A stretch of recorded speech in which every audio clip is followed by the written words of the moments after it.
Olá, boa noite a todos, sejam todos muito bem-vindos. Meu nome é João Vitor Galo, faço parte da Organização Ciências e Cognição e do Núcleo de Divulgação Científica e Ensino de Neurociências da UFRJ. E com esta live nós daremos início às atividades da 13ª Semana do Cérebro, tá? Organizada em parceria com o Instituto de Biofísica da UFRJ, a Organização Ciência e Cognição, o Instituto NUT da UFRJ e um evento credenciado pela Dana Foundation. Tá bem? Nessa live de hoje nós falaremos um pouquinho sobre o glaucoma, que é um assunto que nem sempre é tão discutido e tão abordado, principalmente sob o ponto de vista das neurociências, né? E a gente vai trazer um pouquinho de uma discussão sobre diagnóstico, terapia, tratamento, perspectivas futuras, né, pesquisas que estão sendo conduzidas atualmente. E para poder nos presentear com essa informação, nós teremos aqui o prazer de receber o Dr. Rafael Lane Lousada e o Dr. Professor Vinícius Toledo Ribas. Por favor, sejam bem-vindos à nossa live. Boa noite, é um prazer estar aqui com vocês. Agradeço em nome da UFRJ, do NUTSEM, da Organização de Ciência e Cognição, pela participação de vocês. Boa noite pessoal. Boa noite, João. Boa noite, Vinícius. Prazer estar aqui com vocês. Boa noite, João. Boa noite, Lane. Um prazer. Nós daremos início para a apresentação do Dr. Rafael Lane Lousada, que vai falar um pouquinho para a gente sobre a fisiopatologia e o diagnóstico do glaucoma. Tá? O Dr. Rafael Lane é médico, formado pela UFRJ, é oftalmologista com especialização pelo Instituto de Oftalmologia do Rio de Janeiro, Hospital da Gamboa, pós-graduação em oftalmologia pela Pontifícia Universidade Católica do Rio de Janeiro, é doutor em Ciências Biológicas pelo Instituto de Biofísica Carlos Chagas Filho da UFRJ e atualmente está no curso de especialização do tipo Fellowship em Neurooftalmologia pela Universidade Estadual de Campinas.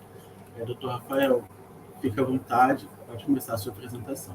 Obrigado, João. Obrigado pela apresentação. Como eu falei, para vocês é um prazer enorme estar aqui participando desse grande evento que é a Semana do Cérebro. E, bom, meu tema, que eu fiquei encarregado de falar um pouquinho para vocês, é sobre a fisiopatologia e o diagnóstico do glaucoma. Bom, vamos começar essa aula falando exatamente sobre o que é essa doença, e por que trazer esse tema para a Semana do Cérebro, Por que falar sobre essa doença nesse grande evento sobre neurociências? O glaucoma nada mais é do que uma doença neurodegenerativa. Então, por definição, ela é uma doença que afeta a retina, mais especificamente as células ganglionares da retina. Quando a gente olha para uma representação esquemática desse tecido, que fica lá atrás dos nossos olhos, que é o grande responsável por todo o início do nosso processo visual, do nosso processamento visual, nossa capacidade de ver o mundo à nossa volta, as células ganglionares da retina são exatamente essas células que ficam mais internas, aqui, próximo ao vítreo, e elas compõem o terceiro neurônio da via óptica, de grande importância. Por quê? É através dos axônios dessas células que vão compor o nervo óptico, aqui na região do polo posterior do globo ocular, e finalmente levar toda essa informação visual transformada em estímulo elétrico lá pelos fotorreceptores até as regiões mais centrais do cérebro, até a gente conseguir finalmente interpretar todo esse estímulo. Quando a gente fala da fisiopatologia dessa doença, trata-se de uma fisiopatologia multifatorial, que existem vários fatores envolvidos, mas que, na verdade, ainda tem muito a ser conhecido. A gente ainda não conhece muito bem exatamente o que está por trás dessa doença neurodegenerativa. E para citar, por exemplo, alguns fatores, nós temos o aumento da pressão intraocular, gerando um dano mecânico direto ao axônio dessas células, bloqueio do aporte de neurotrofinas, que são substâncias fundamentais para a sobrevivência e para todo o metabolismo das células ganglionares. Existe também todo o envolvimento de citocinas inflamatórias, uma neuroinflamação com reação glial no tecido, morte de célula com liberação de glutamato, que é o principal neurotransmissor presente na retina, o principal neurotransmissor excitatório, e existe todo um ambiente, um microambiente extracelular de hiperexcitabilidade que gera mais lesão ainda. Existe um componente imune também já descrito, componente de isquemia e hipóxia, ou seja, falta de aporte sanguíneo para as células, danos microcirculatórios. Existe também descrito, né, a hipótese do envolvimento de questões metabólicas como estresse de retículo endoplasmático, acúmulo de proteínas mal enoveladas, como acúmulo de proteína tal. Enfim, é tudo uma gama de mecanismos moleculares que podem estar, sim, envolvidos nessa doença. Mas a grande marca do glaucoma que a gente poderia dizer é exatamente a morte progressiva dessas células por apoptose. Então, todo esse processo vai culminar nessa degeneração gradual e progressiva dessas células, até a gente não conseguir simplesmente mais enxergar o que está à nossa volta. E cabe aqui trazer, um dado epidemiológico de que essa doença é a maior causa de cegueira irreversível no mundo. E como que a gente pode fazer o diagnóstico do ponto de vista clínico, do ponto de vista médico? Pessoal, o diagnóstico do glaucoma é exatamente montar diversas peças de um grande quebra-cabeça, onde nós temos alguns fatores que a gente tem que considerar. Primeiro são os fatores de risco para a doença. E que fatores são esses? A idade do paciente. Então, nós sabemos que o envelhecimento do paciente está relacionado com o aumento da prevalência e da incidência do glaucoma. História familiar positiva. Então, isso aqui é um fator muito importante. Existe história de glaucoma na família? Não é uma relação totalmente direta, ou seja, se meu pai tem glaucoma ou a minha mãe necessariamente vou ter glaucoma? Não, mas é um dos fatores de risco nesse grande quebra-cabeça que a gente está montando. Além disso, a etnia do paciente, então, de acordo, por exemplo, se o paciente é negro, se o paciente é branco, se o paciente é asiático, já tem vários estudos epidemiológicos que mostram uma prevalência maior em determinadas populações de determinados tipos de glaucoma. Existem vários tipos de glaucoma. Características biomecânicas da córnea. Então, a córnea fina, por exemplo, mais fina do que o que a gente considera como os valores dentro da normalidade, mais comuns na população em geral. A córnea fina também ela pode estar associada assim, com maior incidência da doença. E aqui em vermelho eu trago para vocês o que de todos estes seria o principal fator de risco, que é o aumento da pressão intraocular, que aqui no meu slide está como PIO, pressão intraocular. Então a gente sabe que o aumento da pressão intraocular é um dos grandes fatores de risco para a doença, e que não é a definição da doença. Então, se eu tenho uma pressão intraocular elevada, ou mais próxima do limite superior da normalidade, não necessariamente eu tenho glaucoma. O glaucoma é uma doença neurodegenerativa, então é importante a gente enfatizar isso. Mas o aumento da pressão intraocular é sim um fator de risco, tá bom? Existem outros fatores de risco, menos importantes, mas que também têm a sua relevância na epidemiologia da doença, como, por exemplo, a presença de miopia, o uso crônico de corticosteroides, que é importante a gente enfatizar isso, tanto o uso de corticoides a nível tópico, como colírio, corticoides nasais, spray nasal, que muita gente usa de forma crônica, e às vezes até sem indicação médica para isso.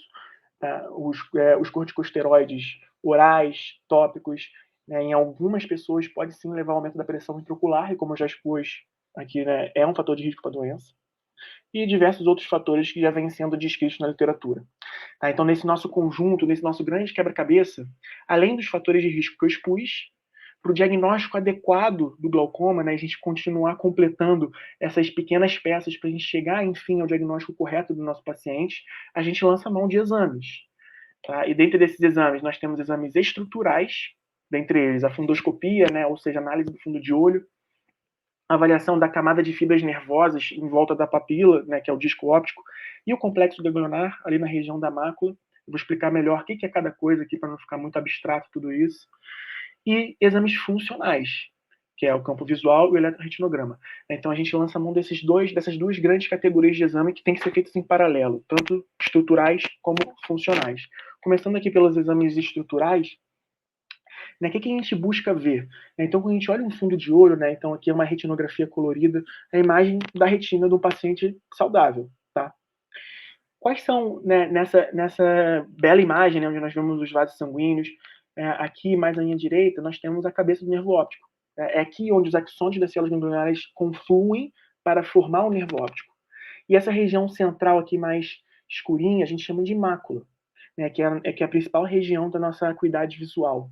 Né, aqui que a gente enxerga detalhes, né, toda a nossa capacidade de resolução espacial, visão de cores, né, ela está principalmente concentrada nessa região aqui que a gente chama de mácula. Né, então, é exatamente essas duas principais estruturas aqui do fundo de olho, que é a cabeça do nervo óptico, ou disco óptico, ou papila óptica, né, tudo denominações para a mesma estrutura, e a mácula, são essas regiões que a gente vai olhar quando a gente está em busca do exame do nosso paciente que a gente suspeita de ter glaucoma. Tá? Então, vamos falar um pouquinho sobre o que no fundo de olho do nosso paciente ou na retinografia nós temos que procurar para suspeitar dessa doença. Então, as características, sinais característicos do glaucoma no fundo de olho. Aqui é uma foto de um nervo normal, né, o disco óptico normal. E o que a gente percebe no paciente com glaucoma, conforme ele vai evoluindo com essa doença neurodegenerativa? Exatamente isso, pessoal, essa marca da doença, que é o aumento da escavação, ou seja, essa região aqui central, né, que na verdade é uma região vazia de axônios, ela começa a aumentar progressivamente. Então, vou até me permitir retornar aqui para o que seria o disco óptico normal. Reparem que aqui é uma escavação fisiológica pequena, e conforme o paciente vai desenvolvendo essa doença, isso vai progressivamente aumentando, até o nervo virar só escavação. Ou seja, né, essa região mais corada aqui, que é a rima neural, ela vai sumindo, porque os axônios dessas células ganglionares estão sumindo progressivamente, até a pessoa ficar cega, de forma irreversível. Tá? Então, o aumento da escavação é uma característica clínica da doença. A quebra do padrão Wiesendt, né, então aqui é uma coisa um pouco mais específica, né, para quem é médico, para quem está avaliando esses pacientes. Mas o que é esse padrão Wiesendt? Né, existe uma relação entre a rima neural, né, ou seja, onde tem axônio no nervo óptico, né, na cabeça do nervo óptico. A rima neural inferior, ela tende a ser mais espessa do que a superior, que tende a ser mais espessa que a rima nasal, e essa, por sua vez, que é a rima temporal. Então, existe esse padrão que a gente conhece, né, enfim, que está presente na maioria das pessoas saudáveis. E a quebra desse padrão, que é o que a gente vê aqui nessa imagem, né, ou seja, reparem que a rima inferior, ela já praticamente sumiu aqui nessa foto, né, está muito pouco aqui. Ela está menor do que a rima superior, menor, inclusive, do que a rima nasal. Então, houve uma quebra desse padrão Wiesendt, né, que a gente chama aqui para memorizar. Tá? Existe uma atrofia peridiscal, né, ou seja, aquele tapete coreo-retiniano, né, ou seja, aquela retina em volta do disco óptico, que tinha um aspecto saudável, começa a aparecer regiões de atrofia. Né? Então, isso também é um sinal que aponta aqui para um possível diagnóstico de glaucoma. O sinal de Reuter, né, que aqui é um pouquinho mais difícil de ser visualizado, mas nessa retinografia, aqui nessa região inferior, né, nós temos uma clara região de perda da camada de fibras nervosas, e por incrível que pareça, a gente consegue ver isso muitas das vezes pelo exame de fundo de olho. O NOT, que é exatamente essa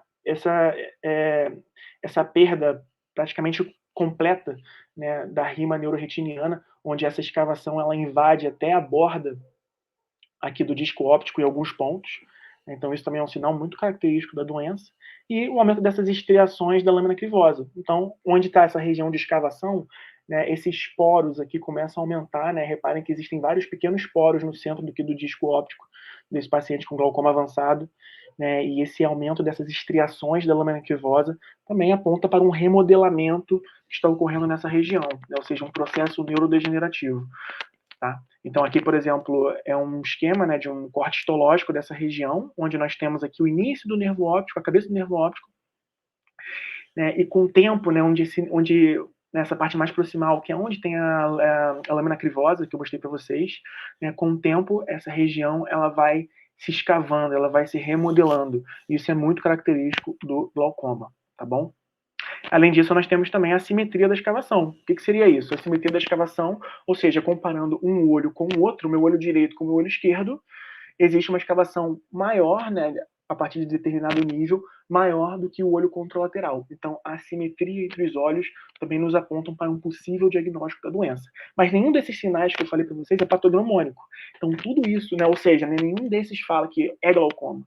Tá? O que a gente tem que buscar, na verdade, é montar aquele conjunto de né, aquele conjunto de peças de um quebra-cabeça que se soma a todos aqueles fatores de risco que a gente comentou.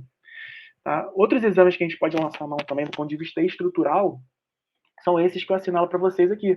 Né? Uma análise da camada de fibras nervosas em volta do disco óptico e o complexo ganglionar. Tá? Que a gente faz isso através desse exame que a gente chama de OCT, tomografia de coerência óptica. Então, reparem aqui, né, que esse exame ele faz uma análise quantitativa de diversos parâmetros da cabeça do nervo óptico, né, inclusive, né, qual é o tamanho da escavação, né, desse nervo, né? Então, por exemplo, aqui ele aponta, né, que um exemplo de um exame onde ele aponta aqui quase 0,5 de escavação vertical, né, ou seja, metade do nervo de escavação, e aqui praticamente 75% desse nervo de escavação. Então, a gente consegue quantificar bem isso através desse exame, e não só isso, analisar a espessura da camada de fibras nervosas em volta do nervo óptico, né, onde nós temos aqui esses círculos, né, em volta aqui do nervo óptico, nós temos aqui um exemplo onde essa espessura está abaixo, né, comparando, né, com a população normal, né, essa espessura aqui nesse caso está abaixo, que a gente pode ver nesses gráficos de pizza, onde está vermelho, onde está verde, né, de acordo com as diversas topografias em volta do nervo, temporal, superior, inferior e nasal, né, tem regiões que são verdes, que ainda estão dentro do limite de normalidade, e as regiões amarelas já são consideradas borderline, e o que está em vermelho aqui é de fato uma diminuição, né, ou seja, está acontecendo neurodegeneração aqui nessa região.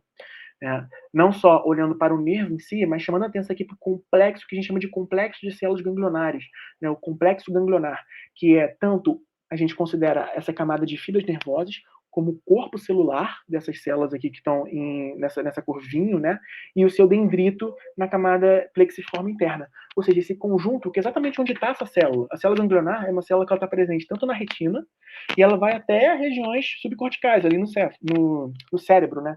Então, é uma célula muito grande. Mas na retina, aqui estão diferentes componentes dela, seus dendritos, o corpo celular e os seus axônios. Esse conjunto a gente chama de complexo ganglionar.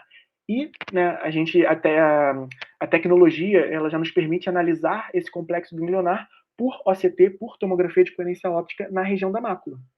Então, repare aqui que o olho esquerdo desse paciente, né, que aqui é o OS, né, o olho esquerdo, que está aqui à minha direita, está normal, né, uma espessura normal, e o complexo ganglionar do olho direito está assim aqui diminuído nessa região aqui temporal inferior. Tá legal? Mas, pessoal, não adianta a gente só olhar para a questão estrutural.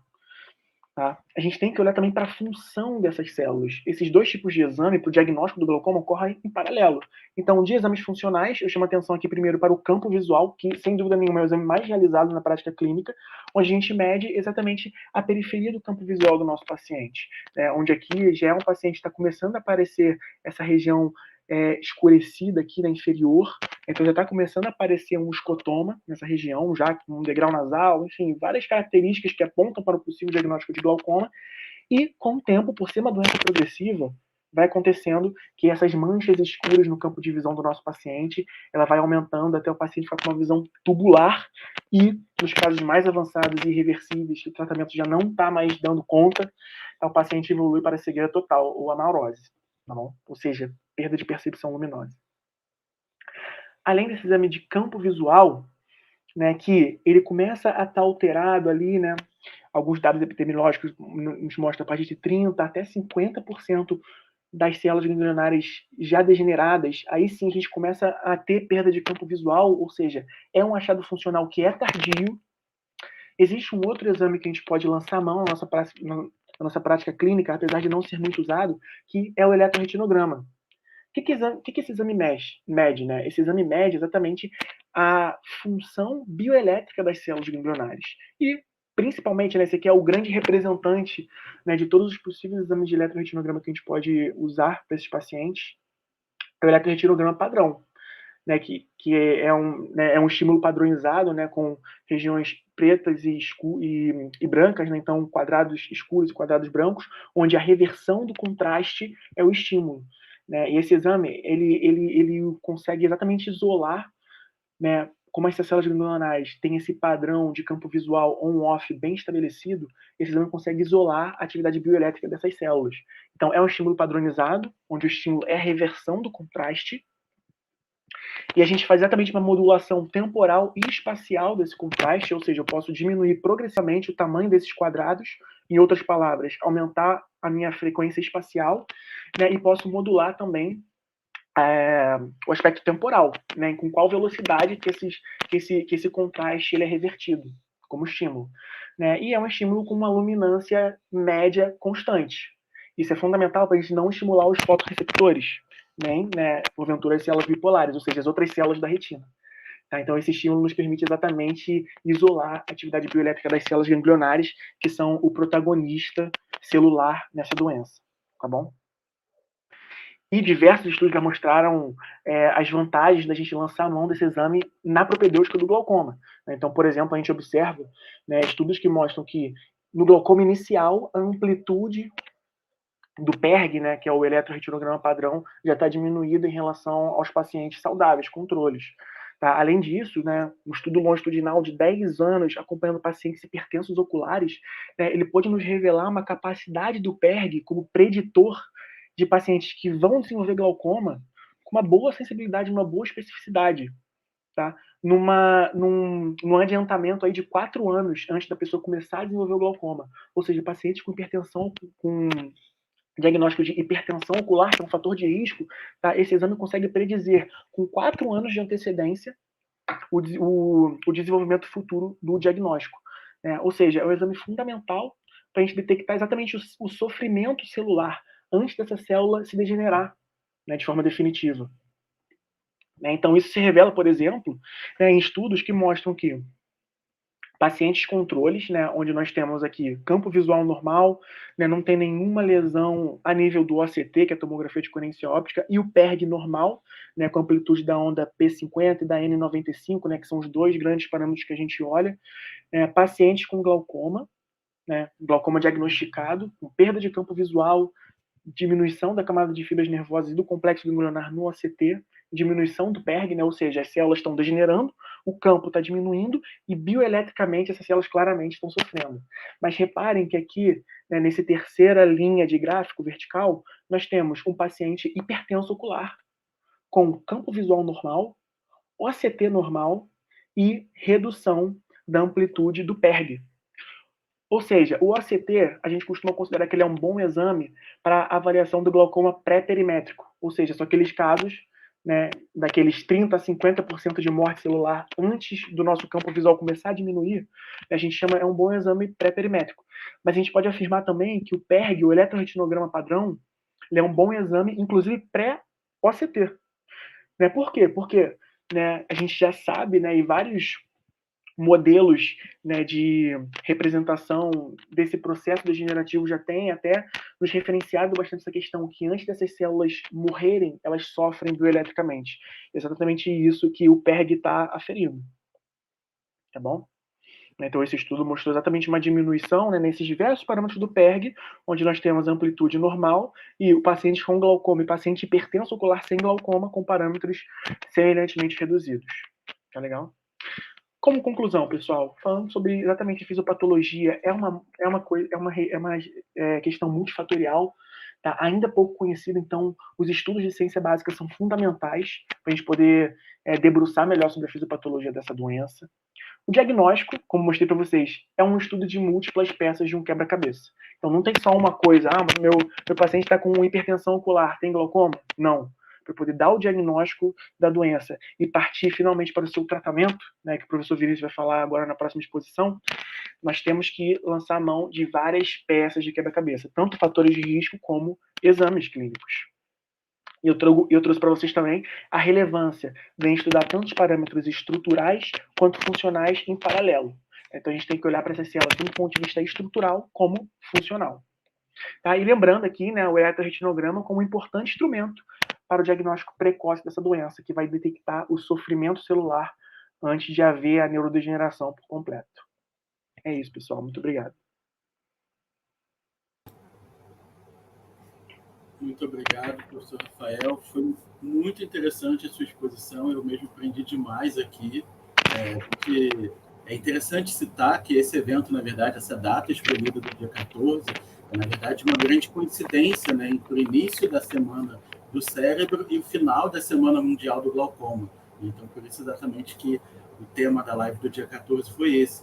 E mesmo como médico, eu assim, desconhecia muitas das coisas que você expôs na sua apresentação de forma tão clara e didática.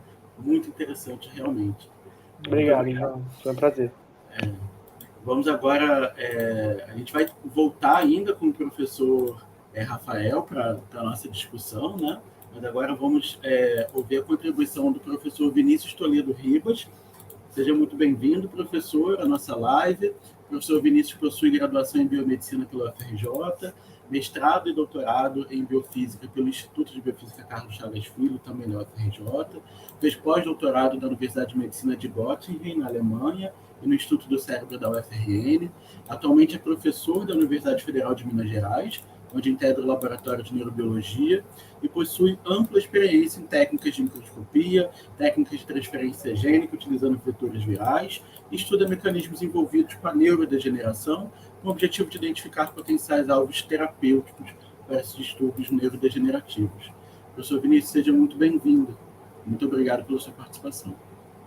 Obrigado, João, pela ótima introdução. Obrigado pelo convite, por participar desse evento. Como você falou, a gente tem essa coincidência, todo ano assim, tem a Semana do Cérebro e a Semana do Glaucoma, e as duas coisas, elas se conversam mesmo, né? Porque, como exatamente o Lani falou, o glaucoma é uma doença neurodegenerativa. Então, eu vou falar um pouquinho, depois dessa ótima explicação do Rafael Lani, sobre a fisiopatologia, né, o diagnóstico da doença, que é uma doença multifatorial. Vou falar um pouquinho sobre as abordagens terapêuticas para essa doença. Antes de falar, eu queria só chamar, né, fazer uma pequena propaganda aqui do meu grupo de pesquisa na UFMG, que é o grupo de pesquisa em terapia gênica e neurodegeneração. A gente tem um site aqui ainda com um domínio provisório, é o ribasteam.wordpress.com, onde tem algumas informações bem básicas sobre o nosso grupo de pesquisa, e a gente tem redes sociais onde a gente costuma divulgar o que a gente faz no laboratório, as nossas pesquisas, ou outros assuntos relacionados com neurociência, que é o ribasteam_UFMG no Instagram, o Ribasteam no Facebook, e aqui não é exatamente do meu grupo, é mais meu particular, onde eu faço divulgação científica também, falo outros assuntos, que é o Ribas_VT no Twitter. Então, quem quiser saber um pouco mais sobre glaucoma, outras doenças neurodegenerativas, terapia gênica, segue lá nossas redes sociais. Como já introduzido, eu sou professor da UFMG, do ICB, mais especificamente no departamento de morfologia, e lá no meu grupo de pesquisa a gente estuda exatamente quais são os genes e outros materiais genéticos que podem ser usados como possíveis terapias para neurodegeneração, incluindo o glaucoma. Então, aqui, só para fazer ainda uma pequena introdução dessa parte, eu sei que o Lani já falou um pouquinho, né, mas como exatamente o Rafael já falou, o glaucoma é uma doença neurodegenerativa que é caracterizada pela degeneração de axônios no nervo óptico, e aqui a gente está vendo um desenho esquemático de um olho, mostrando aqui, né, a córnea cristalina, por onde a luz entra no olho, né, a pupila, a íris, onde tem a cor dos nossos olhos, e lá no fundo do olho tem a retina, mostrada aqui em amarelo, e aqui em amarelo também o nervo óptico. Então, as células ganglionares da retina, que o Lani mencionou na aula dele, elas estão localizadas aqui na retina, e os seus axônios saem da retina e formam o nervo óptico. E a degeneração dos axônios dessas células aqui no nervo óptico, e posteriormente a morte dessas células, né, a apoptose ou morte celular desses neurônios aqui na retina, que é a característica do glaucoma. Por isso ele é muitas vezes chamado também por neurodegeneração glaucomatosa. Então aqui só mostrando um desenho esquemático, né, bem simples, mostrando a localização basicamente dessas células e o axônio dela, que nada mais é do que um prolongamento dessas células que vai para o nervo óptico, onde ele sofre esse dano estrutural aqui na cabeça do nervo óptico, ou seja, no início do nervo óptico, levando a essa neurodegeneração. Aqui um esquema um pouco mais, tirando o olho de contexto, mostrando um neurônio, só para a gente entender o porquê que é importante por que as pessoas ficam, né, perdem a visão quando esses neurônios degeneram. Então, essa estrutura que a gente chama de corpo celular do neurônio, tem lá o núcleo dele, organelas, esses prolongamentos menores chamados de dendritos, por onde esse neurônio ele recebe informação dos outros neurônios da retina. E esse axônio, que é esse prolongamento maior aqui e único, é a estrutura que vai sair da retina, sair do olho, formando o nervo óptico, e nessa ponta do axônio ele vai terminar lá no cérebro, onde a informação visual que é captada no olho, na retina, é transportada através desse axônio para o cérebro. Então, quando uma pessoa tem glaucoma e ocorre a degeneração desses axônios e também, eventualmente, mais para frente, a morte dessas células, não existe mais a célula que leva a informação do olho para o cérebro. Por isso que a pessoa fica cega.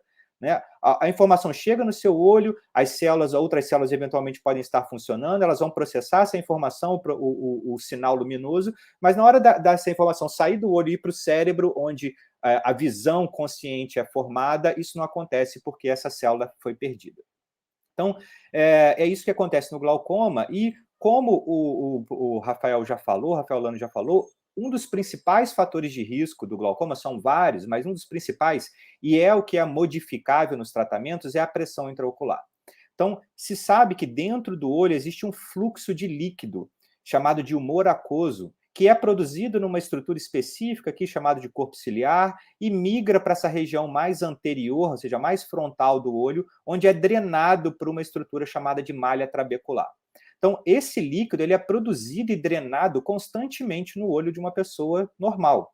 Só que em pessoas que têm glaucoma, né, que tem um aumento da pressão intraocular, que é um dos fatores de risco, esse líquido passa a acumular dentro do olho e fazendo com que aumente a pressão dentro do olho. Então, quando a gente fala de pressão intraocular, não tem nada a ver com a pressão arterial, é a pressão dentro do olho.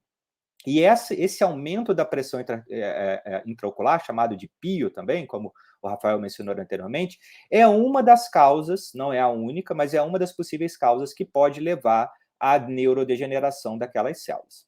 Então, os tratamentos hoje disponíveis para o glaucoma, todos os tratamentos, eles vão focar exatamente nisso, em diminuir a pressão intraocular. Mesmo que a pressão intraocular não esteja aumentada, em geral, você vai tentar reduzir essa pressão intraocular. Então, a função, né, o objetivo disso é diminuir ou bloquear a progressão do defeito anatômico, que o Rafael mencionou perfeitamente aqui, na cabeça do nervo óptico e etc., e reduzir a velocidade de progressão da doença. Ou seja, a pessoa começou a perder o campo visual, se você diminui a pressão intraocular, em teoria e na maioria dos casos, você consegue reduzir essa progressão da doença. Em geral, o que se preconiza é ter uma redução de aproximadamente 25% da pressão intraocular basal, ou seja, a pressão que estaria antes, né, na verdade, a pressão detectada na hora do diagnóstico, a intenção é diminuir em 25% essa pressão. E quais são as maneiras de você diminuir a pressão intraocular? Então, a primeira linha de tratamento para o glaucoma é o uso de colírios.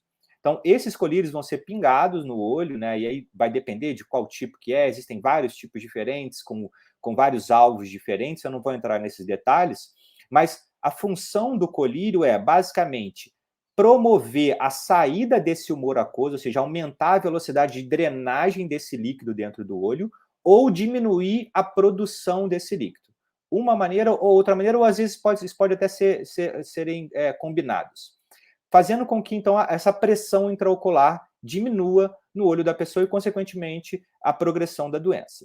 No entanto, existem vários problemas com o uso de colírios. Então, aqui um artigo de 2017 listou aqui os vários problemas. Então, às vezes, contaminação do frasco, a pessoa pode não pingar uma gota exatamente, às vezes a pessoa erra, né, principalmente porque o glaucoma ele acomete pessoas muito idosas, então às vezes as pessoas não têm um controle motor muito bem, ou às vezes também já não estão enxergando corretamente, então às vezes não consegue pingar o colírio, né, no local correto. Aqui, não lavar as mãos para evitar contaminação. Fechar o olho ou fechar esse canal nasolacrimal que drena o líquido que está no olho. Às vezes é importante você fechar ele para não ter efeitos sistêmicos e também para que esse colírio fique um pouquinho mais tempo no olho. Então, existem vários problemas já descritos com o uso desse tipo de medicamento, de colírio. E a não aderência, né, dados na literatura mostram que a não aderência, ou seja, não pingou corretamente ou não esqueceu de pingar naquele dia, às vezes tem que pingar mais de uma vez por dia, pode oscilar em torno de 30% a 80%. Então, muitas das pessoas que usam esse tipo de tratamento, elas podem não usar de maneira correta e isso prejudicar, obviamente, o tratamento e prejudicar a doença em si, fazendo com que essa doença progrida. Mesmo em pessoas que conseguem pingar corretamente o colírio, em alguns casos, a doença ainda pode continuar progredindo e pode levar à cegueira. Então, por quê? Exatamente, a fisiopatologia do glaucoma, como foi mencionado pelo Rafael, ela não é só a pressão intraocular aumentada. Existem vários outros mecanismos que já descritos, outros que a gente ainda não sabe. Então, o que a gente consegue fazer é isso, diminuir a pressão intraocular. Mas nem sempre isso é suficiente para diminuir a progressão da doença. Numa segunda linha de tratamento, que ainda envolve esse objetivo de diminuir a pressão intraocular, é o uso de terapias com laser. Esses lasers, eles são focados dentro do olho, e a intenção é, em geral, fazer uma abertura em alguma região ou provocar alguma queimadura para que essa drenagem do humor aquoso seja feita de uma maneira mais correta. Então, estou trazendo aqui 2 exemplos apenas, tá? Existem outras terapias de laser com outros objetivos. O primeiro deles é para um tipo de glaucoma, que é o mais comum, que é o chamado de glaucoma de ângulo aberto, em que ocorre uma remoção, uma abertura dessa estrutura aqui no olho, chamada de malha trabecular, que é a região, como eu mencionei anteriormente, responsável por drenar o humor aquoso. Então, aqui, deixa eu mostrar aqui rapidinho esse vídeo. Então, aqui a gente está vendo, né, um esqueminha, né, mostrando como que ocorre isso. Vai acoplar ali uma lente, e essa lente tem um laser aqui, e esse laser ele vai exatamente atingir essa malha trabecular para facilitar a drenagem do humor aquoso. Então, isso vai, consequentemente, fazer a pressão intraocular diminuir, atingindo aquele alvo, como eu disse, de aproximadamente 25% de redução da pressão intraocular. Em alguns casos mais graves, como, por exemplo, de glaucomas chamado de glaucoma de ângulo fechado ou de ângulo estreito, em que ocorre um aumento mais abrupto da pressão intraocular, o que se pode fazer é exatamente o uso do laser para fazer um buraco, um furo aqui na íris, que é essa região que dá a cor dos nossos olhos, para exatamente facilitar a saída do humor aquoso da câmara que está atrás da íris para essa região que está na frente da íris, que é onde ele é drenado. Então, essa seria uma outra estratégia para facilitar a drenagem do humor aquoso, e aqui eles são mais indicados para 2 tipos de glaucomas diferentes, mas em ambos ocorrem aumento da pressão intraocular. Então, essas terapias são as terapias um pouco mais recentes, principalmente essa daqui, chamada de trabeculoplastia seletiva laser, que em algumas situações, até o Lânio talvez possa me corrigir, a gente pode conversar um pouquinho mais sobre isso. Eu não sou oftalmologista, é importante falar, eu trabalho na ciência básica, tem sido usado essa estratégia como a primeira linha e não o colírio, né? Mas isso vai variar dependendo do país, dependendo da maneira que isso é tratado. E a terceira e última estratégia terapêutica, que também vai envolver uma redução da pressão intraocular, é a cirurgia. Nesse caso, então aqui do lado esquerdo a gente está vendo um olho normal, tá? Onde tem aqui a região onde produz o humor aquoso, a região onde ele é drenado, que é aqui na malha trabecular. E nesse caso aqui, né, o que vai se fazer? Em vez do humor aquoso ser drenado na malha trabecular, se faz exatamente um buraco mesmo nessa região aqui, na chamada esclera, que é uma região um pouco mais anterior ali, na região do branco dos olhos, para fazer com que esse líquido, em vez de ele ser drenado aqui pela malha trabecular, ele saia do olho por esse buraco aqui.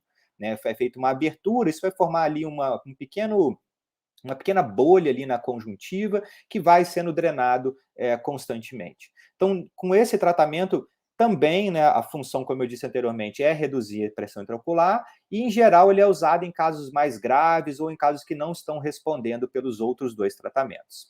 É importante falar que, assim como o uso de colírios, o uso de terapia a laser e a cirurgia também tem alguns problemas. Eu vou voltar aqui, por exemplo, na terapia laser, pode ser necessário, às vezes, repetir o procedimento, às vezes, mesmo com a terapia laser, é necessário manter o uso de colírios.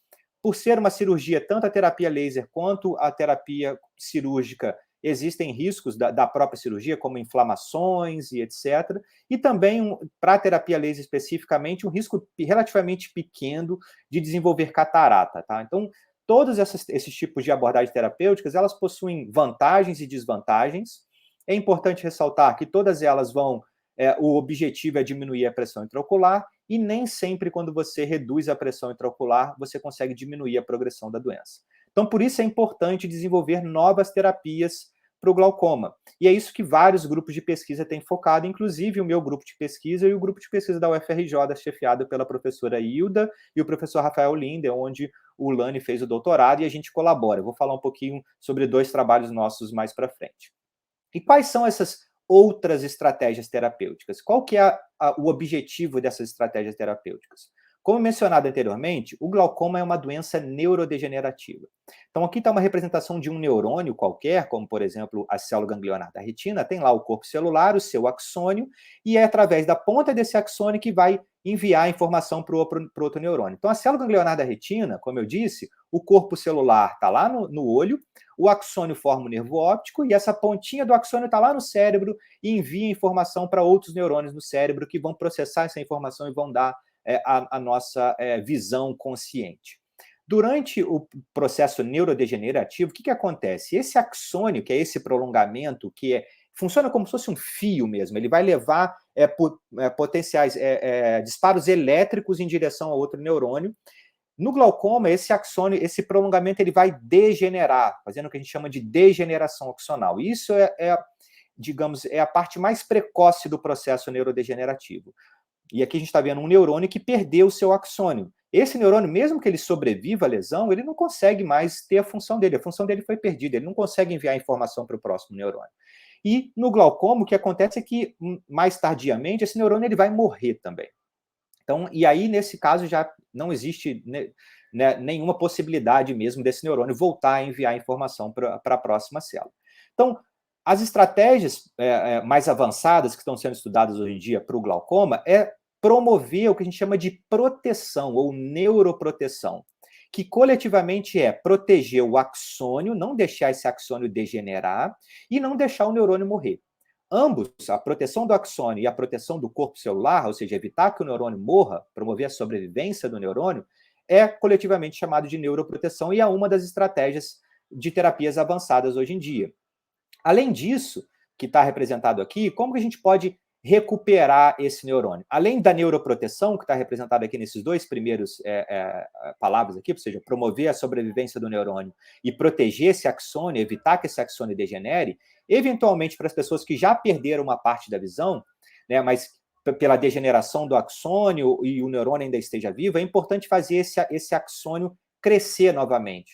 Ou seja, se o neurônio está nessa situação aqui, que ele perdeu o seu axônio, o seu prolongamento, mas o neurônio ainda está vivo, precisa fazer esse axônio crescer de novo e chegar até o alvo dele. Isso é chamado de crescimento axonal ou regeneração axonal. Esse neurônio precisa fazer uma bainha de mielina nele de novo. Os neurônios, os axônios das células ganglionares da retina, eles têm como se fosse uma capa, né? Um fio de alta tensão, ele não tem uma capa de plástico em volta dele, e essa bainha de mielina é exatamente a mesma coisa. Ela faz um isolamento elétrico feito por essa outra célula aqui chamada de oligodendrócito. E esse axônio, ele precisa chegar no neurônio-alvo e formar uma sinapse de novo, ou seja, fazer um contato com outro neurônio para ele conseguir enviar a informação.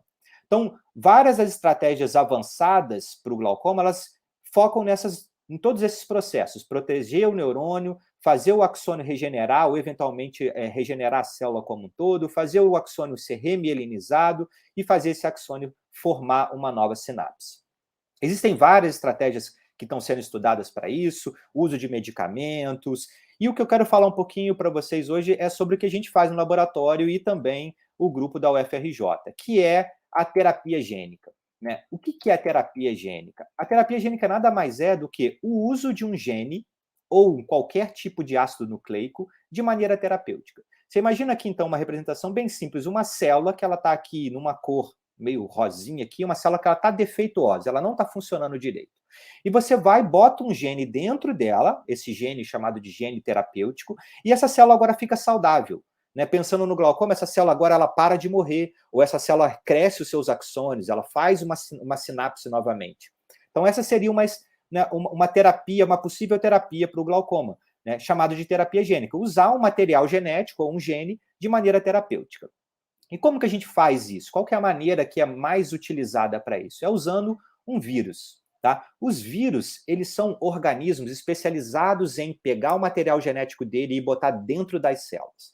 E a gente usa o vírus como uma ferramenta. A gente pega o vírus, tira o material genético de dentro do vírus, bota o material genético terapêutico que a gente quer testar, pega esse vírus e injeta dentro do olho. Então, na ciência básica, a gente faz isso com animais de experimentação, em geral roedores, ratos e camundongos, Posteriormente, isso pode ir para primatas não humanos, macacos, e quando tudo dá certo, isso vai para um teste clínico em humanos. Então, o que esse vírus ele vai fazer? Então, aqui, de novo, uma representação de um neurônio, tá? O núcleo do neurônio aqui, o vírus está aqui. Quando a gente injeta esse vírus dentro do olho, o vírus vai lá, entra dentro do neurônio e pega o material genético e bota lá dentro do núcleo desse neurônio. E aí esse material genético vai produzir uma proteína, vai produzir um RNA terapêutico, e a intenção é fazer o que a gente chama de neuroproteção, fazer o neurônio sobreviver, proteger o axônio dele e, eventualmente, fazer o axônio regenerar de novo até o seu alvo e esse neurônio recuperar a função dele, né? A pessoa perder, né, deixar de progredir a doença dela, ou a pessoa recuperar a visão que ela eventualmente perdeu. Então, aqui eu vou dar 2 exemplos, 2 artigos científicos que foram publicados recentemente pelo meu grupo de pesquisa, em colaboração com o grupo da Alemanha, onde eu fiz o pós-doutorado, e aqui com o grupo de pesquisa do professor Rafael Linde e da professora Hilda Petris, onde a gente usou genes para tentar, de forma terapêutica. Nesse daqui, a gente usou um gene chamado de UQ1, não vou entrar em detalhes que proteína é essa, mas a gente inibiu essa proteína, a gente botou um material genético para inibir essa proteína, demos um dano ali no nervo óptico para induzir a morte desses neurônios, e vimos que quando a gente inibe essa proteína, a gente consegue fazer o axônio regenerar. Os axônios do nervo óptico cresceram depois de uma lesão, né? Então, isso foi uma das estratégias sugerindo que essa proteína, esse gene, ele pode ser um possível alvo terapêutico para o glaucoma. Isso foi feito em camundongos, ainda está muito longe de virar uma terapia em humanos, mas a gente vai, como o Rafael mostrou naquele quebra-cabeça, a gente vai preenchendo aquelas pecinhas na ciência básica, e conforme isso vai avançando, a gente eventualmente vai chegar no teste clínico em humanos. E nesse outro trabalho, publicado esse ano, bem recente, pelo grupo do Rafael, que teve do Rafael Linde e da Hilda Petris, que teve como primeiro autor o Rafael Lani, que acabou de dar essa palestra para vocês, inicial. Eles usaram, então, eu também participei um pouquinho aqui desse trabalho, a gente usou um outro gene chamado MAX. Então, a gente injetou esse gene, né, usando aquele vetor, usando um vírus, injetou dentro do olho dos animais, o vírus entrou dentro da célula, expressou esse gene, e depois a gente foi olhar como que acontece com essas células se a gente induz um glaucoma. Nesse trabalho aqui, ele foi mais voltado para o glaucoma mesmo, tá? Nesse anterior, a gente usou nervo óptico também, mas a gente usou lesão de medula espinhal, usamos modelos in vitro. Agora, esse daqui não, foi um modelo bem de glaucoma mesmo, por hipertensão ocular. E a gente viu que quando a gente superexpressa esse gene, o MAX, as células eram protegidas, ou seja, ele era uma terapia gênica neuroprotetora para as células deixavam de degenerar, e protegeu não só morfologicamente, mas funcionalmente essas células também. Os animais a doença progrediu menos nesses animais. Então, aqui são só 2 exemplos de 2 artigos, de 2 alvos que a gente fez em conjunto. Aqui as agências financiadoras que financiam tanto o meu grupo de pesquisa, algumas delas financiam também o grupo de pesquisa da UFRJ. E, só para finalizar, teve esse outro artigo no ano passado, que é um artigo de revisão, de novo com a primeira autoria do Rafael Lani, participação da Mariana, que também é do grupo da UFRJ, o Rafael Linden, minha participação é a professora Hilda Petris, onde a gente fez uma revisão olhando para vários outros artigos de vários outros grupos de quais são as terapias gênicas, estratégias de terapias gênicas que estão sendo usadas na pesquisa básica e que podem ser promissoras para avançar para terapia, para testes clínicos em humanos. Então, é um artigo de revisão onde a gente avaliou vários outros estudos. Bom, era isso que eu queria falar para vocês. Eu fico agora aberto a perguntas e obrigado mais uma vez pelo convite.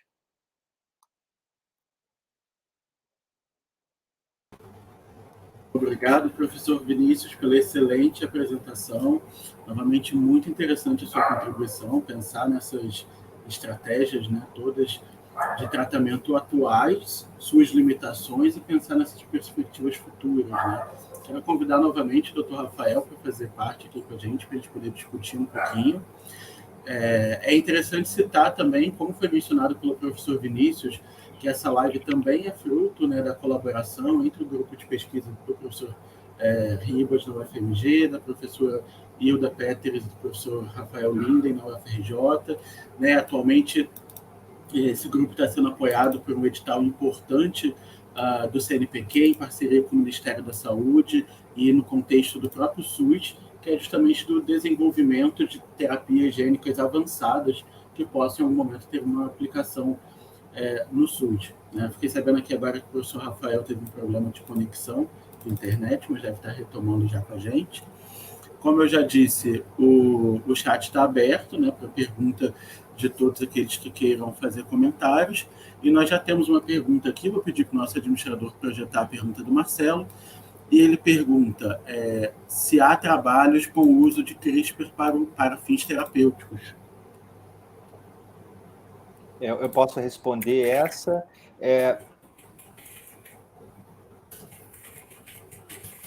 Só um minuto. Não existe. Provavelmente, eu ainda não olhei nenhum trabalho publicado para o glaucoma especificamente, mas com certeza existem trabalhos que usam a terapia gênica usando essa outra ferramenta, que é a ferramenta de CRISPR, que é uma ferramenta de edição gênica.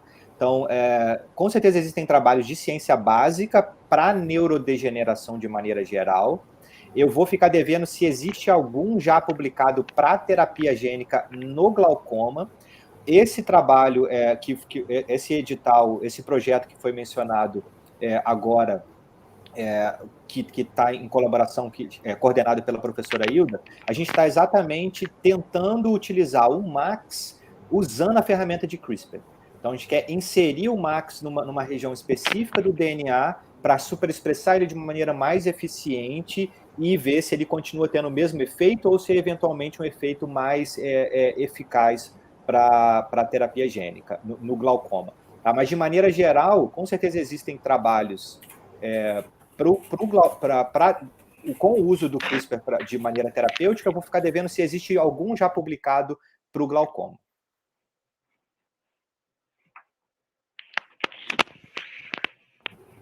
Rafael, você quer fazer algum comentário, adicionar alguma coisa? Eu não concordo com o Vinícius, assim, é uma literatura que realmente eu precisaria também dar uma reatualizada, né, nesse sentido, mas eu acredito que deva ter, sim, trabalhos a nível de pesquisa básica, com camundongo, sim, utilizando a estratégia CRISPR, tá? Agora que eu não estou conseguindo lembrar de algum específico. Mas, bom, isso aí realmente é uma ideia já que está sendo colocada em prática, né, lá no nosso grupo. Então, se a gente pudesse citar um, né, já seria esse desenvolvendo aqui no Brasil. Então, a gente tem que realmente dar bastante valor a isso, né? Eu sei que são dados ainda não publicados, né, são estudos que estão em andamento, mas o que os senhores podem dizer assim, de resultados prévios que foram observados desses estudos com terapias gênicas? Realmente vocês acham que estamos diante aí de um possível tratamento game changing, né, no caso do glaucoma? Qual é a avaliação de vocês sobre essa frente de pesquisa?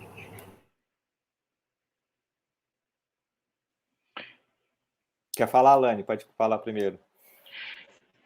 Então, assim, com certeza é uma estratégia, né? Como você mesmo usou esse termo, João, é uma estratégia game changing, porque acho que é uma esperança, né? Que os pacientes vão ter no futuro, assim, tanta possibilidade de não caminhar para a cegueira total, né? E quem sabe, assim, né? Que eu ainda acho ainda mais ousado, que é essa questão, né, do paciente que já ficou cego voltar a enxergar por uma terapia neuroregenerativa. Tá, agora, eu ainda acho particularmente que até chegar essa estratégia para o paciente deve demorar um pouco, né, porque praticamente todos os estudos com terapias gênicas no glaucoma, né, ainda estão nessa fase de estudos pré-clínicos com animais de pequeno porte, né, então a gente particularmente, né, já chegou a tentar passar para um animal de maior porte, mas a primeira etapa é exatamente você conseguir modelar a doença, né? Antes de você fornecer aquele modelo experimental a potencial terapia, a gente tem que conseguir modelar a doença. Então, a gente ainda está, né, passando por essa perspectiva translacional, né, de passar por um animal de maior porte e ir no futuro para o ser humano, né, trazer para pesquisas clínicas, né, ainda é uma etapa que precisa ser vencida. Mas tem muitos grupos de pesquisa aí pelo mundo tentando fazer isso, porque realmente é a terapia do futuro. A gente não pode mais ficar satisfeitos com tratar um glaucoma e glaucomas avançados simplesmente com estratégias que focam no fator de risco, que é a pressão intraocular. Eu concordo com o Lani, a gente ainda está, digamos, engatinhando nesse campo. Estamos ainda, a grande maioria dos trabalhos com animais de pequeno porte, que, apesar de serem parecidos, poderem desenvolver algo parecido, ainda existe um gap muito grande para o olho humano e para o que acontece no olho humano. E quando você vai passar para um animal de grande porte, os custos são muito maiores, né? A quantidade de vírus que você precisa usar é muito maior. Então, para ter um financiamento para fazer um estudo com um animal de grande porte, precisa de bastante apoio das agências financiadoras. Mas eu acredito sim que a terapia gênica, ela não só para o glaucoma, mas para doenças neurodegenerativas outras doenças neurodegenerativas, eu acho que sim, que no futuro ela vai ser promissora. A gente já está vendo, existem já doenças retinianas, neurodegenerativas da retina, como, por exemplo, a amaurose congênita de Leber, que existem terapias gênicas aprovadas. Ano passado, 2020, foi aprovado pela Anvisa. É uma doença diferente, não é uma doença monogênica e etc., mas já existem esse mesmo vírus que a gente usa nos nossos trabalhos, ele é exatamente o mesmo vírus, ele é usado em olho humano e ele consegue curar uma doença que acomete neurônios da retina. Então, eu acredito que sim, que no futuro a gente vai chegar lá, a gente vai precisar de tempo, de dinheiro, de muito apoio da pesquisa básica para conseguir chegar lá. Essa questão do apoio em pesquisa é uma coisa tão relevante, né? Porque, às vezes, a gente, quando tenta trazer essa argumentação da importância do investimento em pesquisa e etc., nem sempre as pessoas compreendem, né? Elas acham que não, a pesquisa o dinheiro tem que ser colocado aqui, já numa aplicação já praticamente clínica. E se esquecem que, na verdade, a gente precisa de todo um conhecimento de ciência básica para a gente poder pensar em chegar num estudo clínico. E aí, nesse sentido de um conhecimento de ciência básica, uma dúvida que eu fiquei durante a pressão do professor Vinícius justamente qual seria a vantagem de utilizar esse Genimax como alvo terapêutico em relação a possíveis outros alvos terapêuticos, especificamente no caso do glaucoma? Eu vou deixar essa para o Lani responder, porque o Max, ele é o fruto do trabalho do Lani, principalmente. Então, existem vários possíveis candidatos, né, para terapia gênica neuroprotetora das células ganglionares. Mas, assim, a gente tem visto que a proteína MAX, né, ela é uma proteína que as alterações dela, né, na cascata de degradação dessas células, ela acontece em um momento relativamente precoce, né, em toda essa cascata de apoptose, né, e quando ela é super expressa, né, a gente consegue interromper esse processo de apoptose, e é um fator de transcrição que, né, é uma possível questão, né, que poderia ser levantada, né, em todo esse aspecto a gente está modulando, né, a gente está injetando um fator de transcrição que pode estar modulando a expressão de outros genes e que poderia gerar algum potencial de ativação de um proto-oncogênio, até algum potencial de formação de tumor. Né? A gente sabe que o MAX, né, ele já não participa desse tipo de mecanismo. Né? O MAX não tem esse risco, né, diferente de várias outras moléculas potenciais neuroprotetoras que realmente estão sendo estudadas para a neuroproteção no glaucoma, né, como, por exemplo, os fatores neurotróficos. Né? Se a gente pudesse citar alguns, né? Então, essas seriam as grandes principais vantagens, né, dentre muitas outras, né, que a gente poderia citar aqui. Mas realmente é uma terapia que tem um grande potencial, assim, sem dúvidas. Temos mais perguntas aqui dos nossos participantes aqui pelo YouTube. Vou pedir para o Hugo projetar para a gente aqui a pergunta da Daniela Lopes. Ela pergunta se o tratamento mais adequado para o glaucoma sem pressão, sem alteração da pressão intraocular, seria justamente de terapias gênicas. Né? Então, Daniela, na verdade, o tratamento mais adequado para o glaucoma de pressão normal, que a gente chama, ainda é a diminuição da pressão intraocular. Né? Então, como o próprio professor Vinícius comentou na aula dele, enfim, grandes estudos demonstraram que os pacientes com pressão intraocular dentro dos níveis de normalidade, quando a gente diminui farmacologicamente essas pressões intraoculares, né, a níveis ainda menores, esses pacientes têm benefícios. Mas eu diria que a terapia gênica ela seria mais adequada para um grande percentual de pacientes com glaucoma que, apesar da diminuição da pressão intraocular, sejam eles, né, antes considerados hipertensos oculares ou normotensos oculares, existe um grande percentual desses pacientes que, mesmo a gente chegando nas pressões-alvo, mesmo a gente diminuindo com todas as possibilidades terapêuticas que a gente tem hoje em dia, eles continuam degenerando. Então, realmente, existem alguns pacientes com glaucoma que a gente não consegue simplesmente interromper a progressão da doença. Então, esses seriam os maiores beneficiados com essas terapias de neuroproteção.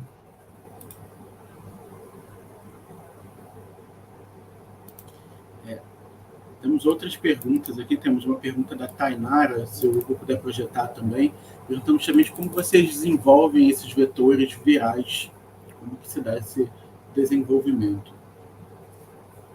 Eu posso responder essa. Os vetores que a gente usa atualmente, eles são todos importados, né?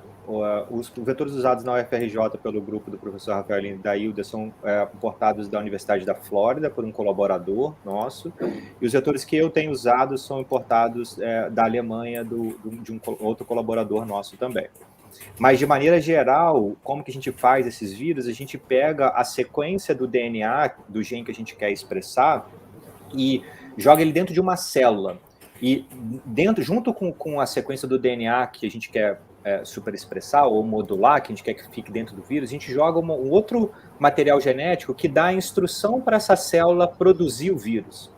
E aí a própria célula, que é uma célula em cultura, né, uma placa de cultura, essa célula vai pegar o material genético que a gente quer encapsular, o material genético que a gente dá a instrução para fazer o vírus.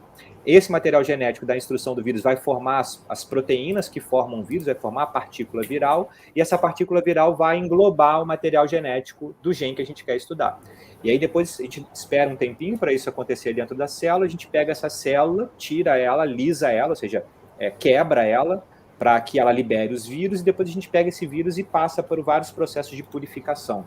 São processos muito bem descritos, muito bem controlados, e aí esse vírus purificado, a gente pega ele, estoca ele, porque ele é muito sensível, então eu preciso estocar ele em baixíssimas temperaturas, em freezer de menos 80, e ele está pronto para o uso. Então, é basicamente assim que a gente produz esses vetores. E é importante falar que esses vírus, eles não têm capacidade de se replicar, tá? O material genético que era original desse vírus, né? Vou falar um pouquinho sobre o vírus. Ele é um vírus chamado de vírus adeno-associado. É um vírus que se encontra na natureza, ele infecta nós humanos, mas ele não causa nenhuma doença conhecida. Então, é um vírus bem seguro, ele é usado em terapias gênicas aprovadas hoje em dia, como eu falei, para a amarose congênita de Leber e também para a atrofia muscular espinhal, que não sei se alguém já deve ter ouvido falar, a terapia, o medicamento mais caro do mundo, ele usa o mesmo vírus que a gente usa nos nossos laboratórios. É um vírus bem seguro, ele não causa nenhuma doença conhecida e, como a gente modula ele não tem capacidade de se replicar. É um vírus que a gente usa ele só como uma ferramenta. Ele vai entrar dentro da célula, jogar o material genético que a gente quer dentro da célula e o vírus acabou ali. Tá? E é um vírus bem seguro de se trabalhar no laboratório, você não precisa de um nível de segurança muito alto para trabalhar com ele. Então, de maneira geral, é um dos mais apropriados para uso de terapia gênica no sistema nervoso, né? Não só para o glaucoma, mas para outras doenças neurodegenerativas. Eu acho que foi muito interessante esse adendo que o senhor trouxe sobre o vírus, porque quando a gente fala de terapias, não só com vetores virais, mas com as próprias vacinas de RNA hoje em dia, né? A gente vê uma preocupação muito grande das pessoas, né, com isso tudo, de mas vai modificar meu DNA, pode me causar alguma doença, pode fazer alguma coisa. Na verdade, são terapias extremamente seguras, né, como o senhor acabou de ressaltar. O vírus é realmente só um veículo, uma estratégia, né, para poder levar a alteração desejada. Temos uma outra pergunta aqui da Liliane, se o grupo puder projetar, por favor. Ela diz: professores, sou portadora de glaucoma, faço uso de colírio desde os 13 anos de idade e já troquei muito de colírio. Por qual motivo isso acontece? Liliane, assim, Claro que cada caso é um caso, né? Mas considerando você como uma paciente de glaucoma desde os 3 anos de idade, né? Então provavelmente você tem um tipo de glaucoma que a gente chama de glaucoma juvenil, né? Que é um glaucoma que tem um fator genético assim muito importante, tá? E acontece que algumas classes de droga, né, com o tempo, elas vão perdendo o seu efeito, né? E a gente precisa realmente associar alguns fármacos. Existem várias modalidades, né, de fármacos, né, hoje em dia na nossa prática clínica. E a ideia é exatamente a gente tentar fazer as combinações que o paciente consiga ter uma vida confortável, com uma boa qualidade de vida, com poucos efeitos colaterais, né? E o principal é não ter a doença progredindo. Então, assim, você foi diagnosticado com glaucoma relativamente cedo, né? Então, isso é uma coisa muito positiva. Tem gente que, inclusive, que tem a forma juvenil do glaucoma, que por ser uma doença geralmente assintomática, né, a pessoa só vai realmente descobrir que ela tem, em alguns casos, em estágios mais tardios, que não tem muito o que a gente fazer, né, o que a gente fazer é propor terapia hoje em dia, né, ressalta-se que talvez no futuro a gente realmente consiga ajudar esse tipo de paciente também.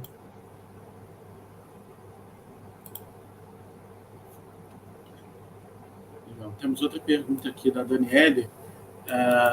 Pode projetar, por favor, Hugo? Ela pergunta se alguma pesquisa atualmente utiliza voluntários, digo, para algum tipo de acompanhamento para portadores da doença, não necessariamente alguma intervenção. Então, assim, não para terapia gênica, né? Para terapia gênica ainda não. Obviamente o glaucoma é uma das doenças mais estudadas na oftalmologia, né? Diversas pesquisas buscam, né, inclusive entender a fisiopatologia da doença, né, entender quais são os melhores exames complementares que a gente pode fazer para fazer um diagnóstico precoce, né? Porque eu acho que o grande X da questão do glaucoma, pessoal, acho que é isso, sabe? É o diagnóstico precoce. Né, da importância de visitas oftalmológicas regulares, né, é uma doença, como eu falei, assintomática, né, na maioria das vezes. Então, o mais importante hoje em dia é a gente conseguir dar o diagnóstico precoce e fazer com que essas células não morram, porque é irreversível, né? Como um neurônio, né? O neurônio que morre, atualmente a gente ainda não consegue fazer ele se regenerar ou ele se recuperar de alguma forma. Tá bom? Bom, só para aproveitar e dar uma edição para todo mundo, gente, a palavra-chave de hoje é glaucoma com G minúsculo, tá? Algumas pessoas estão tendo dificuldade porque estão tendo com G maiúsculo, e o link do formulário que está aí nos comentários está com uma validação. Então tem que ser glaucoma com G minúsculo. Lembrando que será necessário assistir pelo menos 2 das 3 lives para a emissão de certificado pela OCC e pelo Nudicem UFRJ, tá bom? Temos mais uma pergunta aqui da Roberta. Doutor Rafael, você comentou sobre o aumento da PIR ser uma forma de rastreio precoce para o diagnóstico de pacientes a longo prazo. Há evidências que a escavação aumentada também é um fator de risco? Sim. Na verdade, a escavação aumentada é uma característica do nervo. Tá? E, em alguns casos, é uma característica constitucional. Né? Então, isso a gente tem que ter cuidado também. Quando a gente pega um paciente com uma escavação aumentada, a gente não pode chegar e dar diagnóstico de glaucoma para ele. A gente tem que ter um certo cuidado nesse sentido, porque a escavação aumentada, né, pode ser simplesmente um dos fatores de risco naquele conjunto de peças de quebra-cabeça que a gente tem que ir montando. Então, eu não vou simplesmente olhar para um paciente com uma escavação aumentada e dizer que ele tem glaucoma. Eu tenho que ver, ele tem história familiar de glaucoma, né, ele tem a pressão intraocular aumentada, ele tem a córnea uma espessura menor do que a média da população. Tá? Enfim, são vários fatores de risco, não só uma escavação, outras características do nervo, né, que eu expus na minha aula também, tudo isso a gente tem que levar em conta. Então, escavação, de forma isolada, a gente pode considerar assim, como um fator de risco, é algo que a gente precisa analisar, acompanhar, né, estudar com cautela, mas não é sinônimo de diagnóstico da doença.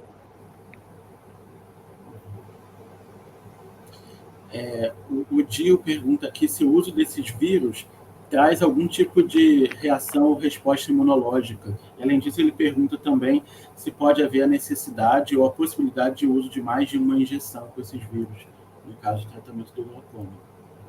Bom, de maneira geral, todos os vírus eles vão gerar alguma resposta imunológica, né? Mas o AAV, que é o vírus utilizado pelos nossos grupos, que é o vírus adeno associado, comparado com outros vírus que podem ser usados também para terapias gênicas, é um vírus que tem uma baixa resposta imunológica. Tá? Então, de maneira geral, ele vai causar uma resposta imunológica, mas é um vírus de baixa imunogenicidade, que é o que a gente chama. Exatamente pelo fato dele ser um vírus que não causa nenhuma doença conhecida em humanos, ele é um vírus que não tem um envelope, ele tem só uma capa, um capsídeo que a gente chama.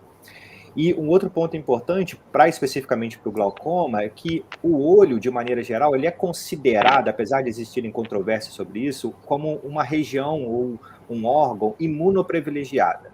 Ou seja, não existem muitas células imunes nesse local, não existe uma resposta imune muito grande no olho. Há controvérsia sobre isso. Então, de maneira geral, sim, ele vai causar uma resposta imune, mas, de maneira geral, intrinsecamente, esse vírus já causa uma baixa resposta imune, e o fato de ser uma injeção intraocular, isso também favorece o uso desse vetor para terapia gênica. Quando a gente está falando, já a segunda pergunta sobre o uso de mais de uma injeção, conceitualmente, a terapia gênica ela foi desenvolvida, ou se estuda ela como uma única intervenção. Né? O ideal seria fazer uma injeção e não precisar mais fazer nenhuma injeção. Né? Seria uma terapia única. Então, isso é o que, né, quando a gente está falando de terapia gênica, isso é o objetivo de todas as terapias gênicas, é para isso. Eventualmente pode precisar, tá? Mas isso a gente tem que estudar com o tempo, como eu já falei, os dados para o glaucoma de terapia gênica são dados ainda em animais de pequeno porte, mas quando a gente olha para outras terapias gênicas aprovadas, até agora, para a amarose congênita de Leber está se estudando, né, possíveis segundas aplicações, mas para a atrofia muscular espinhal, que envolve outros neurônios, outra região, etc., até hoje uma única aplicação foi suficiente. Então, de maneira geral, para finalizar, o objetivo seria uma aplicação única, e isso curar a doença ou tratar para o resto da vida, e caso seja necessário outras aplicações, isso pode acontecer, o ideal é que seja, né, bem espaçado ou eventualmente nenhuma outra aplicação. Acrescentando aqui o que o Vinícius comentou, né, eu acho que a gente também pode levar em consideração os clinical trials que já estão em andamento. Então, assim, quando a gente para, talvez, né, há um tempo atrás, uns 5, 10 anos atrás, né, essa questão de terapia gênica fosse ainda algo pouco palpável na nossa realidade, né, mas, assim, né, como o próprio Vinícius comentou, né, existe já uma doença que já está sendo tratada com o vírus, que é a amarose congênita de Leber.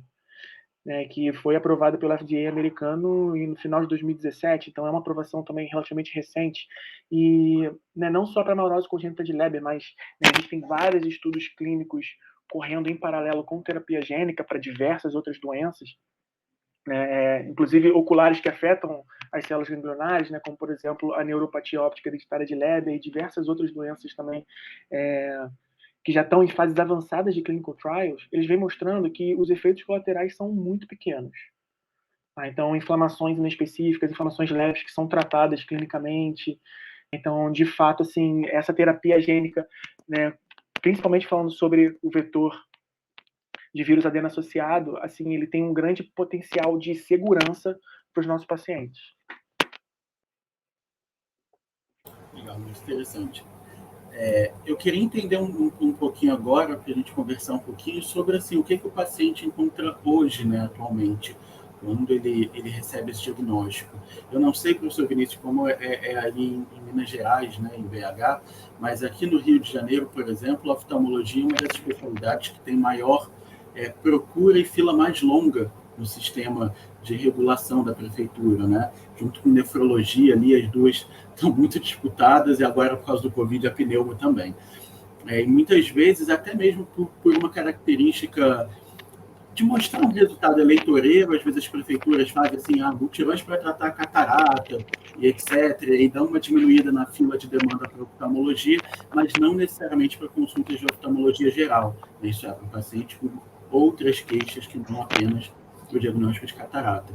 E aí eu queria entender um pouquinho desse trajeto, né? O paciente que chega primeiro, né, na atenção primária, no médico generalista, com uma queixa dessas, até ser, né, sendo encaminhado para o oftalmo, passando por todo esse processo de diagnóstico que o professor Rafael exemplificou tão bem para a gente, né?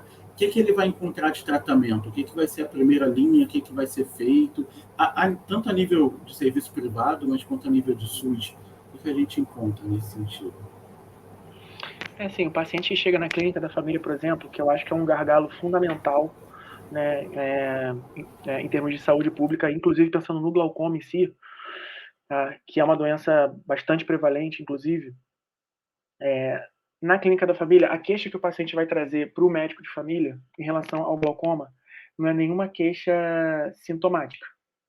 Tá? Geralmente o paciente vai chegar com a queixa, né? Bom, se ele está, né, por exemplo, se um paciente agora está assistindo aqui a nossa live, provavelmente ele vai chegar para o médico de família, pro médico de família e fala assim: doutor, eu tenho história de glaucoma na família.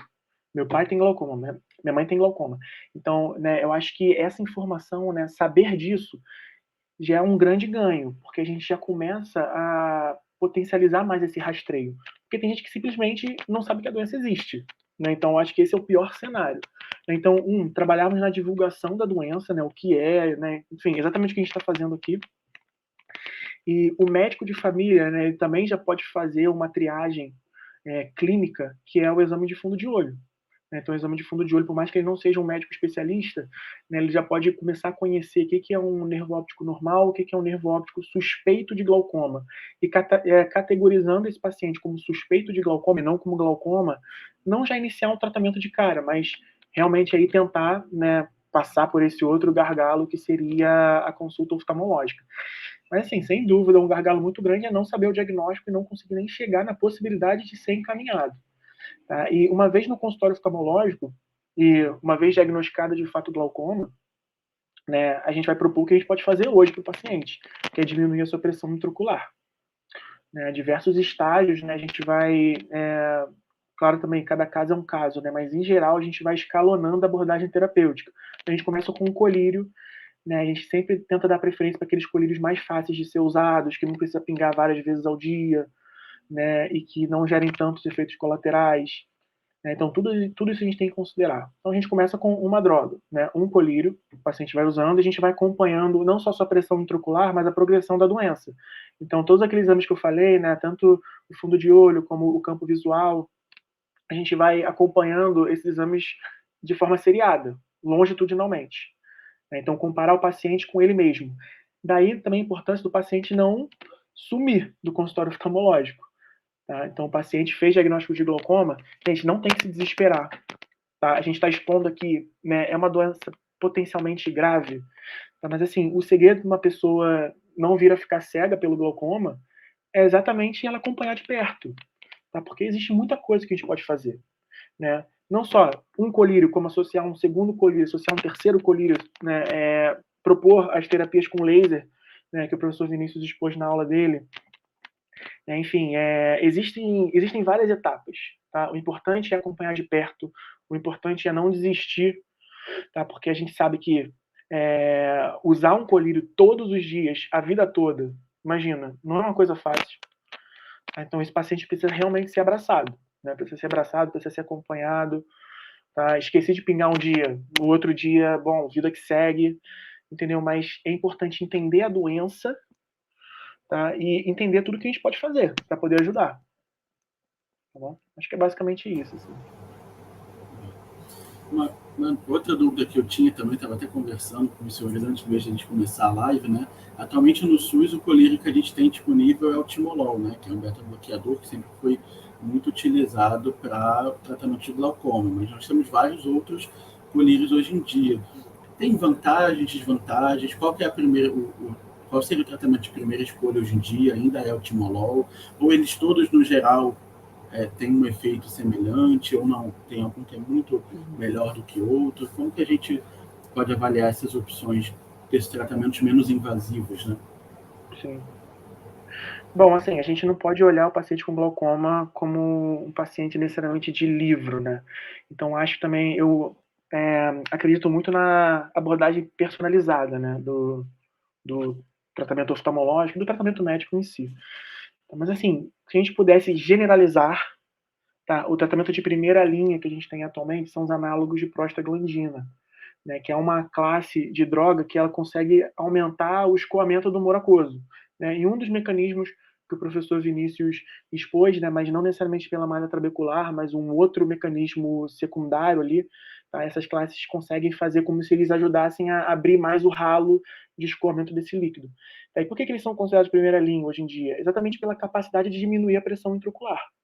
Então, quando comparado com as outras drogas que a gente tem, esses análogos de prostaglandina, eles conseguem diminuir a pressão em um percentual muito maior do que os demais. Mas isso não significa que os demais não são eficazes também. Então, por exemplo, o maleato de timolol é um bom colírio, tá? Mas, do ponto de vista de diretriz, né, talvez a gente tende a começar por um análogo de prostaglandina. Só que a gente tem que considerar efeitos colaterais também, né? Então, é um colírio que, às vezes, ele não é o melhor colírio para aquele paciente. Tá? Porque para aquele paciente ele gera efeitos colaterais. Então a gente tem que pensar em trocar, né, não só o fármaco na mesma classe, né, como também mudar de classe. Né? Então, sei lá, sair de um análogo de prostaglandina ou associar com um timolol ou realmente substituir, dependendo se eles foram eficazes ou não para diminuir a pressão intraocular. Tá? Então, sim, colírios têm vantagens e desvantagens. A primeira linha hoje em dia, né, em resumo, é um análogo de prostaglandina, tá? Mas cada um desses colírios tem um efeito colateral específico, particular, que a gente tem que considerar e conhecer bem para poder estar alerta se o paciente começar a apresentar, a gente mudar de estratégia. Interessante. Eu estou cheio de perguntas hoje, né? Estou perguntando demais, mas eu tenho mais uma última pergunta que eu, na verdade, estava com essa curiosidade já antes da live, que é justamente qual é a importância agora das outras doenças, né?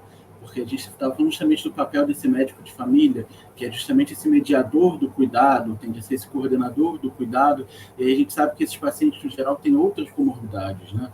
Hipertensão, diabetes, pode ter um DPOC, asma, algumas dessas drogas podem ter interações medicamentosas. E aí, qual é o papel dessas outras comorbidades? Tem relação, não tem? Que comorbidades têm que ser acompanhadas mais de perto, né? Por exemplo, a própria fundoscopia é um exame essencial, tanto para o paciente hipertenso quanto diabético, que a gente sabe que vai encontrar lesões nervo óptico, alterações do fundo de olho, etc. Então, qual a importância de acompanhar essas comorbidades do paciente? Que mais que o médico, o paciente, a família tem que estar atento? Assim, eu acho que você citou as duas principais, assim, né? Que eu acho que são as duas grandes comorbidades que, inclusive, a gente pergunta numa anamnese, né, de um paciente que vem à consulta com o oftalmologista, né? Pressão alta, pressão arterial alta. Né? Como o professor Vinícius falou, não é a mesma coisa que pressão intraocular ou pressão ocular alta, né? São dois parâmetros clínicos diferentes, tá? Então, não necessariamente se eu tenho pressão arterial alta, minha pressão ocular é alta.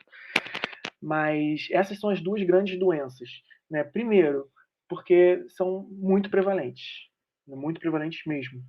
Tá? Então, os pacientes eles têm que acompanhar, têm que fazer exames de sangue regular, tá? Ver, né, exames clínicos, né, para ver se eles têm a pressão alta ou se eles têm o diabetes mellitus, né? E também pensando que são doenças que afetam diretamente a retina, né?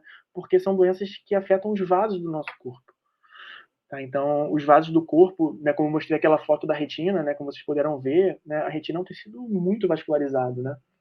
Então, existe a retinopatia diabética, existe a retinopatia hipertensiva, né, que num contexto onde o paciente, além do glaucoma, ele apresenta essas outras comorbidades, né, isso gera, assim, a possibilidade de danos irreversíveis para a sua visão, né, um prognóstico visual muito reservado.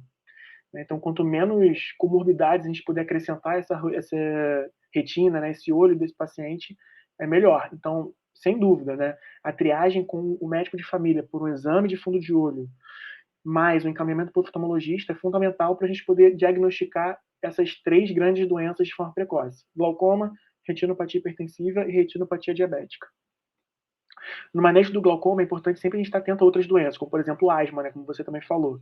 Tá? Por que eu tenho que saber se meu paciente com glaucoma tem asma? Porque existem classes de drogas que eu poderia usar que para esse paciente eu não posso, né, como é o caso dos beta-bloqueadores, né, que é o timolol. Né? Então, algumas comorbidades elas contraindicam alguns tipos de droga que a gente usa corriqueiramente para o glaucoma. Enfim, dentre outras. Né? Então, sem dúvida, João, o médico de família tem um papel fundamental, assim. Né, porque ele é o médico do paciente, né, aquele médico que vai estar ali vendo aquela família, né, conhecendo aquela realidade de perto. Né, então, uma grande oportunidade dessa classe médica poder atuar diretamente assim, para melhor sobrevida e melhor qualidade de vida dos nossos pacientes.